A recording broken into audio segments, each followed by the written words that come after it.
Saudara sekalian, kita lanjutkan kembali pembahasan mengenai bagaimana menafsirkan kitab suci, dan hari ini kita sampai ke dalam pembahasan mengenai menafsirkan kitab Imamat. Saudara, kitab ini bagi banyak orang zaman sekarang tentu mempunyai konten dan juga cara mendeskripsikan kebudayaan yang sangat asing bagi kita. Tapi saudara, yang kita perlu tahu adalah ya ini berlaku untuk semua kitab perjanjian lama, bahkan juga perjanjian baru sebenarnya.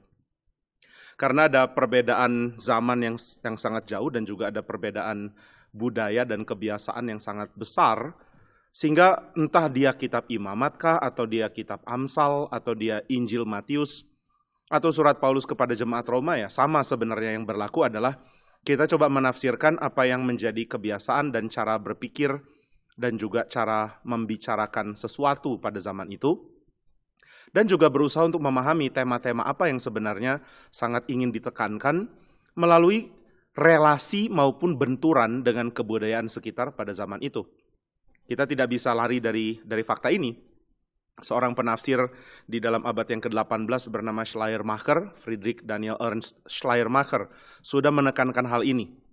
Nah, dia tentu sangat dipengaruhi banyak pemikiran modern, dan dia mengambil kesimpulan-kesimpulan modern tentang banyak doktrin-doktrin yang penting dari kekristenan, dan karena itu dia bersumbangsi sangat besar untuk merusakkan pengertian doktrinal yang dia anggap sudah tidak lagi compatible untuk zaman sekarang, zaman dia paling tidak. Tapi di abad 20 akhir, di abad 21 kita menyadari bahwa banyak kesimpulan-kesimpulan seperti itu, kesimpulan seperti doktrin Tritunggal itu tidak lagi kompatibel, tidak lagi cocok, Allah menjadi manusia tidak lagi cocok, itu justru adalah kesimpulan dari hasil arogansi modern. Dan ini ironis karena Schleiermacher berusaha mengkritik arogansi modern. Tetapi tentu dia tidak bisa lepas dari arogansi yang sama ketika dia menilai beberapa pemikiran tentang doktrin yang dia pahami sebagai sesuatu yang sudah lewat gitu ya. Tapi biar bagaimanapun dia adalah seorang yang sangat jeli melihat bagaimana harus menafsirkan Alkitab. Dia yang menyadari adanya gap besar antara zaman sekarang dan zaman dulu. Dan dia yang menawarkan kita harus melakukan semacam menghidupkan kembali kehidupan dari sang pengarang. Jadi kita mengalami kembali pengalamannya pengarang. Ini yang dalam bahasa Jerman disebut Nachleben. Dan ini yang dia tawarkan ya, kita relive, kita menghidupi kembali pengalaman entah itu Paulus kah atau Musa atau siapapun penulis-penulis di zaman kuno. Nah, tentu kita tidak bisa buang pengertian ini sangat penting, bahkan berpengaruh di dalam tradisi menafsir, di dalam kebudayaan filsafat Jerman, baik di dalam zaman dia maupun setelahnya. Kita melihat ada serangkaian pemikir yang sangat dipengaruhi oleh dia dan ide yang dia coba tawarkan. Nah, tentu kita tidak bahas dia sekarang, tapi intinya adalah saudara tidak bisa lepas dari keharusan menafsirkan dunianya penulis dengan kesadaran bahwa dunia mereka itu beda dengan dunia kita. Nah, maka waktu kita membaca kitab Imamat terasa lebih sulit karena kita berpikir hal-hal yang biasa atau hal-hal yang umum yang kita sudah pahami itu jarang muncul di situ. Kita baca kitab Keluaran dan kita mengerti apa itu diperbudak, kemudian apa itu jadi pemimpin yang gagal, yang nggak dipercaya, lalu apa itu ketakutan, lari, kemudian balik lagi. Ya banyak hal-hal yang indah yang diberitakan di dalam kitab Keluaran yang kita bisa pahami karena ya paling nggak kita tahu apa maksudnya. Apa artinya menjadi seorang pemimpin, apa artinya diperbudak, apa artinya sebuah bangsa yang menindas bangsa lain dan kemudian Tuhan menghukum bangsa itu. Ya tema-tema seperti itu mungkin lebih clear. Tapi yang kita tidak akrab adalah kebiasaan budaya menyembah, worship, yang ada di dalam zaman dulu. Itu sangat asing karena kita sudah tidak mempraktekannya dan juga kita asing dengan praktek seperti itu. Tapi kalau dipikir-pikir ternyata praktek penyembahan berhala intinya tidak berubah dari dulu sampai sekarang. Banyak hal yang tetap mirip sebenarnya. Nah, cuma kita mengasumsikan bahwa kebiasaan menyembah versi Kristen atau versi Alkitab tentu akan berbenturan jauh dari kebudayaan-kebudayaan penyembahan berhala. Kalau hal-hal yang lain masih bisa dipahami secara mirip, penyembahan tentu tidak. Nah, tapi saudara, di situ kita salah. Karena ternyata untuk memahami pengertian worship, pengertian ibadah, pengertian menyembah yang ada di dalam kitab suci, kita mesti mengetahui juga paralel antara pengertian menyembah dari orang Israel atau dari Tuhan dengan pengertian menyembah dari bangsa-bangsa lain. Ada banyak kemiripan di dalamnya. Tetapi saudara, meskipun ada banyak kemiripan, tentu kita sudah mengetahui harusnya bahwa Tuhan itu ingin mengkritik kebiasaan kontemporer, kebiasaan yang ada di dalam zaman yang sama dengan kebiasaan dari penulis Alkitab. Tuhan mau mengkritik gitu. Jadi Tuhan mau menyatakan ada kemiripan, tetapi kemudian menyatakan ada keunikan di dalam tradisi Israel. Keunikan yang hanya bisa kita pahami kalau kita mengerti budaya pada waktu itu. Nah, maka saudara, untuk memahami bagaimana kita menafsirkan kitab Imamat, kita mesti tahu dulu setting dunia purba, dunia kuno, dunia perjanjian lama mengenai menyembah.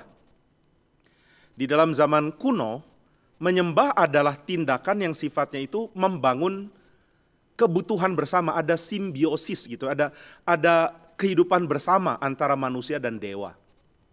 Nah, ada yang beda dengan zaman sekarang. Zaman sekarang kita sering menyingkirkan apapun yang berbau mistis atau agama karena kita berpikir bahwa sains bentur dengan agama. Sehingga kita sekarang tidak lagi melihat segala sesuatu dari sudut pandang agama ya, atau dari kepercayaan yang sifatnya mistik atau otherworldly. Ya, saudara tidak akan tafsirkan itu, misalnya waktu melihat fenomena alam, saudara langsung punya insting, ini pasti bisa dijelaskan oleh sains, seperti itu kira-kira. Tapi zaman dulu tentu tidak begitu. Pada zaman itu tidak ada pengertian demikian, nggak ada sains dan nggak ada pengertian bahwa segala sesuatu itu bisa terjadi lepas dari para dewa, nggak ada. Kalau sekarang kita membedakan apa yang supranatural dan yang natural, ada yang umum karena bisa dijelaskan oleh sains dan ada yang mungkin masih abu-abu. Ini yang sifatnya supranatural. Di dalam zaman dulu tidak ada yang abu-abu, semuanya jelas. Semuanya adalah dari para dewa. Nah, dengan demikian ada keharusan bagi manusia untuk hidup di dalam simbiose, yang saling menguntungkan, di dalam simbiosis yang saling menguntungkan antara manusia dan para dewa. Nah, maka dibangunlah sistem ibadah. Sistem ibadah itu bisa dijelaskan, dirangkum oleh kitab Kejadian. Misalnya di dalam peristiwa Menara Babel, membangun menara yang ternyata setelah diselidiki berdasarkan pemahaman akan zaman kuno, itu adalah sebuah zigurat. Sebuah bangunan menara, sebuah bangunan yang ada tangganya, struktur ada tangga yang tinggi, dengan tujuan mengundang para dewa untuk berdiam di bait. Jadi setelah zigurat itu ada bait, ada kuil, nanti dewa-dewa akan turun setelah dapat makanan di atas zigurat, dia akan turun tangga, kemudian diam di kuilnya. Lalu bagaimana supaya ada simbiosis yang saling menguntungkan? Kalau dewa-dewa senang, maka alam akan baik, akan ada subur, akan ada sehat, akan ada sejahtera. Pokoknya relasi dengan dewa yang baik, itu akan membuat kehidupan menjadi baik.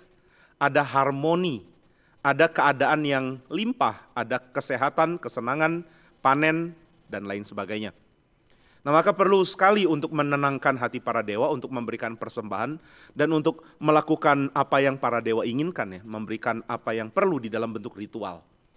Maka akan ada pemberian makan, akan ada pemberian korban, akan ada puji-pujian, akan ada worship, akan ada sujud menyembah, dengan tujuan dewa yang disembah di kuil itu akan bertindak baik, karena manusia sudah melakukan bagiannya, his part. Lalu dari partnya para dewa berkewajiban untuk melakukan apa yang baik jika mereka diperlakukan baik.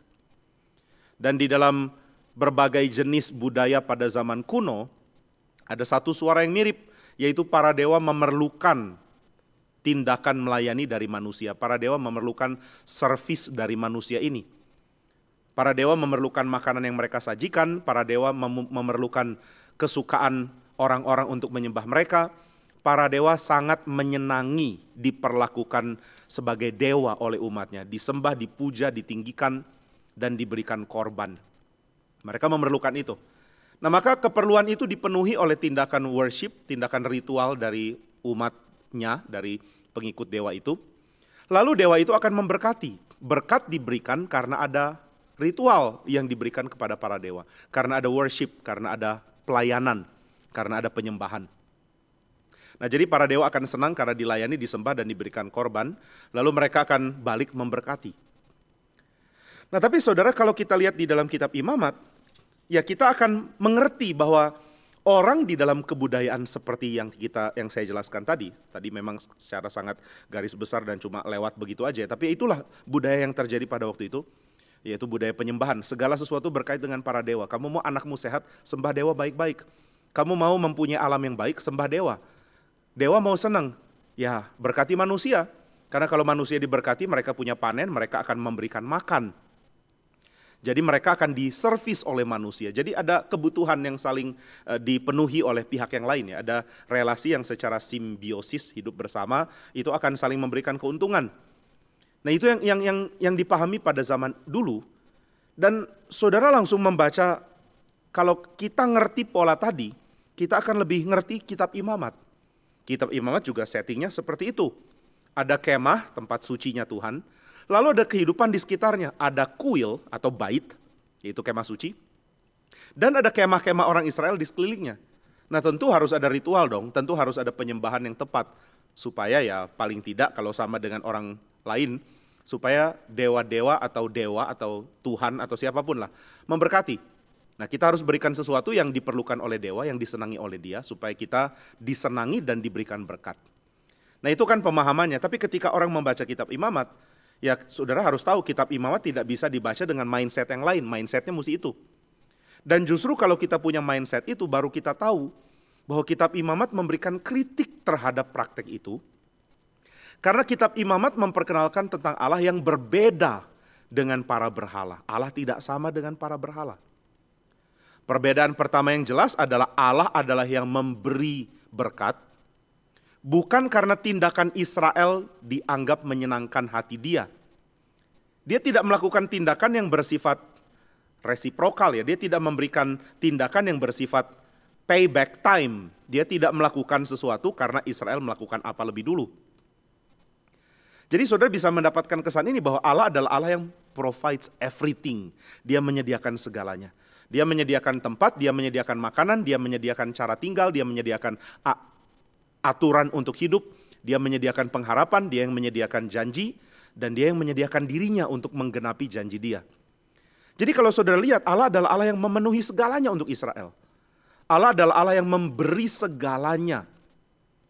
Tindakannya adalah satu arah, Allah memberkati Israel.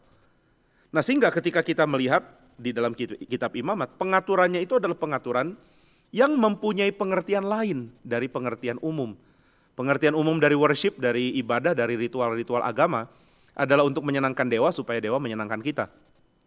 Tapi di dalam kitab Imamat, simbiosis yang saling menguntungkan itu tidak ada. Diganti dengan gambaran Allah yang menjadi segalanya bagi Israel. Menjadi segalanya.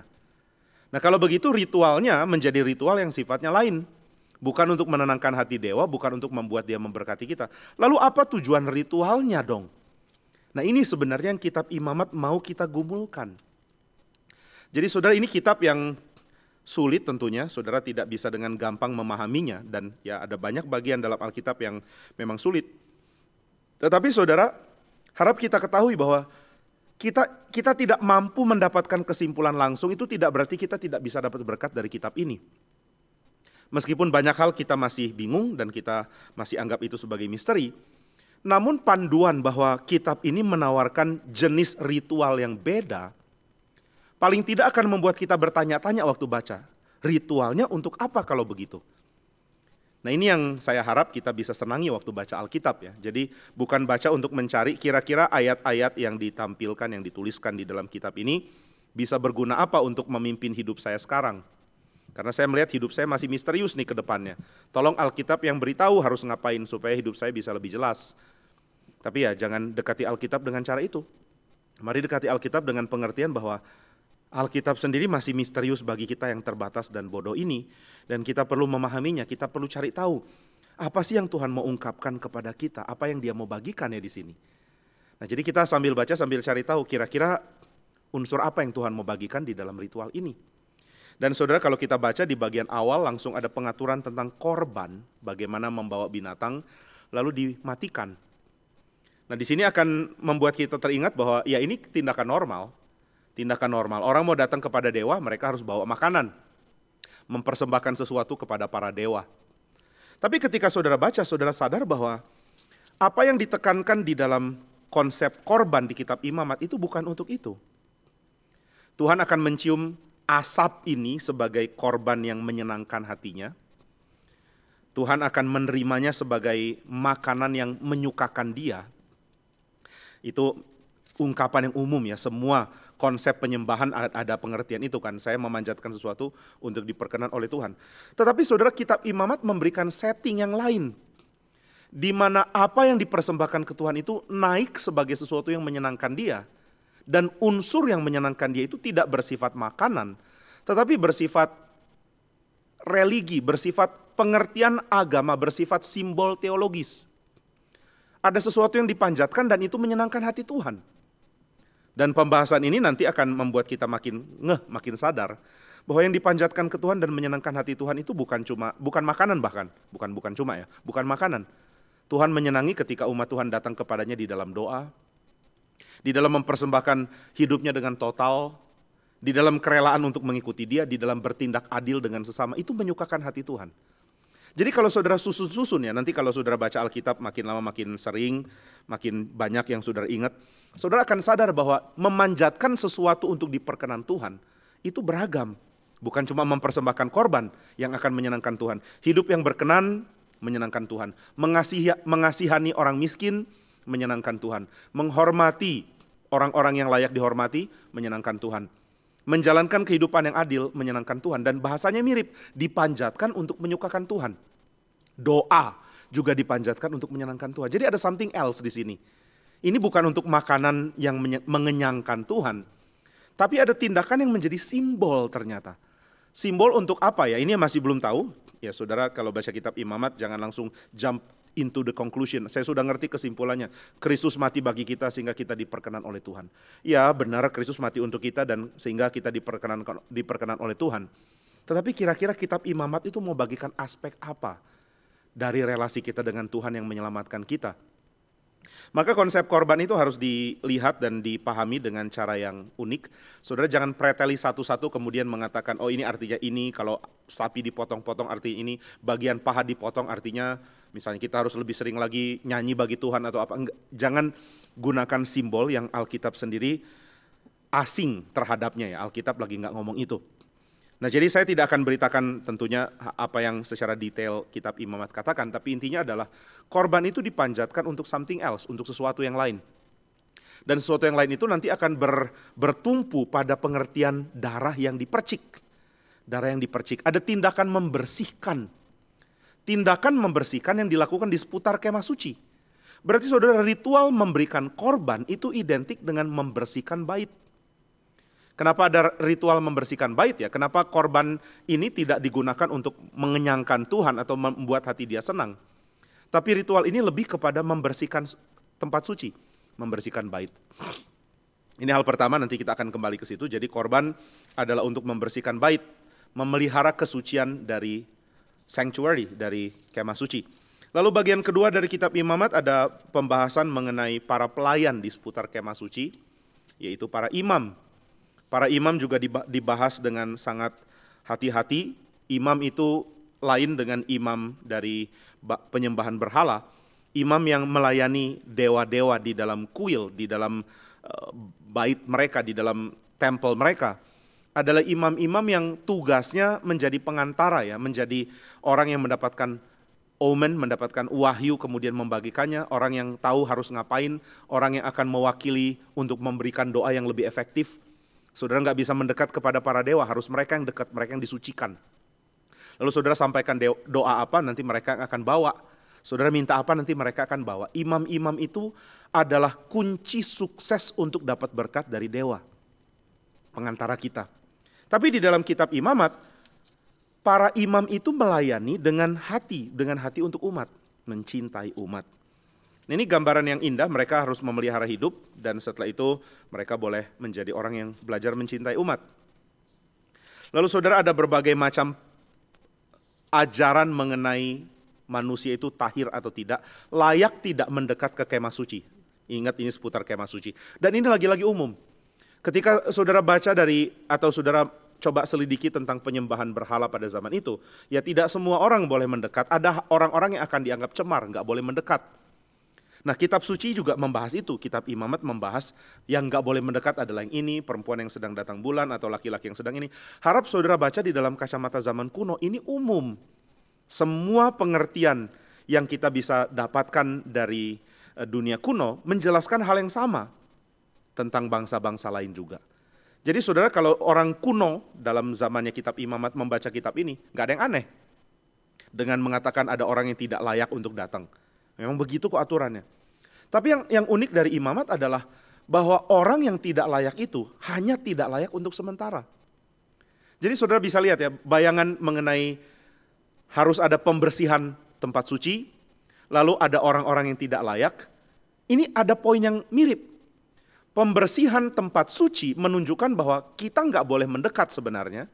Karena pendekatan kita, kalau kita mendekat ke tempat suci itu, ke bait suci, ke kemah suci, itu akan mengotori bait. Dan saudara, ketika mengotori bait, mengotori kekudusan Tuhan, ya kalau Alkitab menekankan upahnya itu mati. Bukan artinya kita jahat, tapi karena kita nggak bisa hidup dekat dengan pernyataan kuasa dan kemuliaan Tuhan. Ini yang unik dari Allah kita di dalam kitab suci. Ada orang-orang yang waktu mendekat ke Tuhan itu mati, nggak bisa bertahan. Dan kitab Kejadian sudah memberikan pengertian kenapa. Ini kaitan eratnya Imamat dengan Kejadian. Kitab Kejadian sudah memberikan pengertian ada malaikat dengan pedang yang terhunus. Ada kerub dengan pedang yang menyala-nyala. Kalau ada orang mendekat ke taman itu, mau masuk ke lagi untuk mendapatkan kehadiran Tuhan, kesucian dan juga pohon kehidupan, akan dibunuh, mati. Nah, jadi saudara jangan pikir bahwa gambaran di kitab Kejadian mengenai manusia terusir lalu ada kerub yang menjaga itu cuma masa lalu yang gak terulang. Itu terulang terus. Setiap kali orang mendekat ke tempat suci Tuhan, mereka akan berhadapan dengan malaikat pembinasa ini, dengan kerub yang dengan pedang menyala-nyala. Tapi ya harap saudara tidak menafsirkan bahwa kalau kerub itu membunuh, maka cara dia membunuh adalah dengan menunjukkan dirinya, kemudian sabetan pedangnya seperti film-film dengan CGI gitu, ada sabetan laser kemudian orang mati. Tidak, bisa banyak bentuk. Bisa tiba-tiba ada api yang membakar seperti anak-anak dari Harun. Bisa juga orang itu tiba-tiba mati seperti Uza misalnya. Nah ini menurut orang Israel di dalam tradisi mereka, inilah pekerjaan kerub itu. Membunuh siapapun yang berusaha mendekat karena mereka nggak bisa dekat. Bukan karena nanti Tuhan kesuciannya akan berkurang, bukan. Tetapi karena mereka yang akan hancur sendiri. Jadi ada belas kasihan kalau mau dibilang dari kerub ini untuk membunuh orang sebelum dia mendapatkan efek yang menghancurkan dari kekudusan Tuhan. Ini menunjukkan transendensi Allah ya, beda sekali, jauh sekali antara Allah dan manusia. Sehingga ketika orang kuno mengundang dewanya untuk tinggal bersama dengan mereka dan apa yang harus mereka lakukan tinggal kasih makan. Itu menunjukkan transendensi antara dewa-dewa dan manusia itu nggak ada. Mirip-mirip gitu. Nah di dalam Israel lain, di dalam tradisi kitab Imamat lain. Orang Israel diajarkan bahwa Allah mereka adalah Allah yang berbahaya. Bukan karena dia galak atau dia membenci orang Israel, bukan. Tapi karena natur dosa itu sudah membuat kita sangat-sangat tidak mungkin bisa bertahan di dalam kemuliaan Tuhan. Kemuliaan Tuhan itu adalah hal yang menghanguskan kita. Nah itu sebabnya bait suci harus senantiasa dipercikkan darah. Karena tanpa itu kehadiran Tuhan akan berbahaya bagi Israel. Nah ini harus kita pisahkan, ini bukan secara etika, secara emosi Tuhan marah. Tuhan lihat Israel dan Tuhan marah, enggak. Ya Tuhan marah dan menghukum Israel itu ada. Tapi kitab suci sedang bicara tentang kehidupan, tentang kekudusan kemah suci. Sebagai kekudusan yang memang manusia enggak bisa langgar. Tapi Tuhan izinkan manusia datang mendekat kepada dia, Tuhan undang bahkan. Loh kalau diundang mati dong? Enggak, ada pembersihan yang secara konstan dilakukan. Yaitu pembersihan melalui cipratan darah, pembersihan melalui upacara korban, dan pembersihan melalui ritual penyucian dari orang-orang yang tadinya diharamkan. Orang yang tadinya tidak tahir, ini umum ya, semua agama punya hukum tidak tahir. Tapi yang ditekankan oleh Imamat adalah ada saat di mana orang yang tadinya tidak tahir itu sekarang diterima kembali. Jadi temanya sama, yang tidak layak sekarang diterima kembali, diizinkan pulang, dipanggil pulang oleh Allah. Dan Allah menyediakan segala cara untuk menebus, sehingga dia tidak menjadi mati karena kehadiran Allah. Lalu saudara di bagian selanjutnya ada tindakan, ada perintah Tuhan untuk belas kasihan, ada tahun Yobel, pembebasan bagi orang miskin yang berutang karena miskin ya, bukan berutang karena mau punya cara usaha yang paling mungkin mendatangkan keuntungan. Bukan berutang karena serakah atau berutang karena gila harta. Orang yang terpaksa berutang atau orang yang menanggung hutang papanya hutang kemana-mana. Karena mungkin perlu uang, karena miskin. Lalu setelah papanya mati dia yang tanggung. Tuhan mengizinkan adanya saat pembebasan. Ya biasanya orang akan kasih tanahnya, ya sudah saya nggak sanggup bayar, ambil tanah saya. Tuhan bilang boleh ambil tanahnya, tapi di tahun Yobel akan mendapatkan kebebasan dari tanah yang harusnya diambil orang. Lalu orang harus memberikan belas kasihan, menyatakan kekayaannya untuk memelihara orang miskin dan lain-lain. Itu diperintahkan oleh Tuhan juga di imamat. Nah di sini saudara bisa melihat adanya undangan oleh Tuhan untuk nanti adanya hidup yang berlimpah, hidup yang baik. Apakah hidup yang baik itu terjadi karena Tuhan memberkati? Iya. Kalau gitu sama dong, ada simbiosis yang saling menguntungkan juga. Bukan. Tuhan memberi berkat, tetapi berkat Tuhan itu dikacaukan oleh tindakan Israel yang tidak adil. Kekacauan hidup di tengah-tengah Israel, kekacauan memperlakukan satu sama lain, kekacauan untuk datang ke Tuhan dengan sembarangan, itu yang Tuhan mau cegah. Jadi saudara, kitab imamat ini adalah pernyataan tentang bagaimana orang cemar akhirnya diterima oleh Tuhan. Bagaimana orang cemar bisa mendapatkan tempat di sebuah daerah yang pemulihannya mirip Taman Eden dipulihkan ya. Di mana daerah itu bisa menikmati kehadiran Tuhan tanpa harus hancur. Dan orang-orang yang tinggal di tengah-tengahnya dapat menikmati kehadiran Tuhan tanpa menjadi mati. Gimana caranya untuk menikmati itu? Ya karena Tuhan yang menyediakan caranya. Jadi seluruh kitab imamat sebenarnya mengajarkan kepada kita apologetik yang indah sekali tentang kebiasaan yang Tuhan terapkan di dalam ritual Israel untuk dibenturkan dengan ritual dari bangsa-bangsa lain. Nah maka untuk kitab imamat saudara perlu usaha lebih keras, coba belajar untuk mempunyai akses mungkin ke dalam commentary atau study Bible atau apapun yang berkait dengan imamat. Dan yang saya maksud commentary baru ya, jangan cari komentari zaman Puritan dan komentarnya John Calvin. Itu komentari sangat bagus ya, saya nggak bilang saudara jangan baca komentari itu. Sangat bagus, kerohanian saudara akan digali dan akan dipupuk dan mereka punya insight yang sangat penting tentang Alkitab. Insight Calvin, kemudian Matthew Henry tentang Alkitab itu sangat penting dan adalah bodoh untuk meremehkannya. Mereka punya keunggulan yang tidak disamai mungkin secara level pengertian spiritualnya oleh banyak komentari modern. Tapi satu hal yang mereka sangat kurang karena mereka nggak punya akses ke situ adalah data tentang budaya kuno. Mereka tidak punya data dunia perjanjian lama dan dunia perjanjian baru selimpah kita sekarang. Dan itu sebabnya komentari modern akan menolong kita dalam hal ini. Jadi jangan buang komentari lama tapi jangan remehkan komentari baru. Nah jadi saudara, kalau saudara baca komentari baru, saudara akan mendapatkan penjelasan ya. Saudara tetap baca apapun harus kritis lah ya. Jadi jangan sembarangan terima, tapi juga jangan sembarangan tolak tanpa argumen yang baik. Nah tapi saudara akan menemukan bahwa ternyata praktek di dunia kuno tuh kayak begini. Dan praktek di dunia kuno ini dilakukan karena ini. Misalnya, saya ambil contoh lah ya. Kenapa orang mempersembahkan sapi atau bahkan barang yang paling mahal atau anak sendiri bahkan. Kenapa dipersembahkan ke dewa, ke Molok atau kemanapun? Tujuannya adalah supaya dewa bertindak baik kepada mereka. Nah ini natur manusia sebenarnya, natur manusia berdosa. Memberikan sesuatu, mengorbankan sesuatu demi mendapatkan sesuatu yang akan menyenangkan dia. Ini motif agama di mana-mana dari dulu sampai sekarang. Tapi ketika saudara lihat imamat bentur dengan itu, ketika saudara baca, saudara melihat, oh ternyata pesan dari imamat adalah Tuhan mengkritik praktek itu. Meskipun seperti ada kemiripan, saudara mulai melihat bagaimana Tuhan menangani kehidupan kita yang sangat berpusat ke diri. Dan yang sangat berpusat ke diri dengan cara aneh ya. Menghancurkan diri, memberikan apa yang kita kasihi untuk dewa-dewa demi diri mendapatkan kepenuhan. Aneh sekali. Nah tapi ya saudara, Alkitab memberikan respons atau memberikan pengertian untuk membentuk kita. Dan kitab imamat ini adalah buku tentang itu, tentang bagaimana ritual itu menjadi simbol agama, simbol religi yang akan menunjukkan penerimaan Tuhan. Tuhan panggil mereka tanpa membuat mereka dibinasakan oleh kerub yang menjaga kekudusan Tuhan.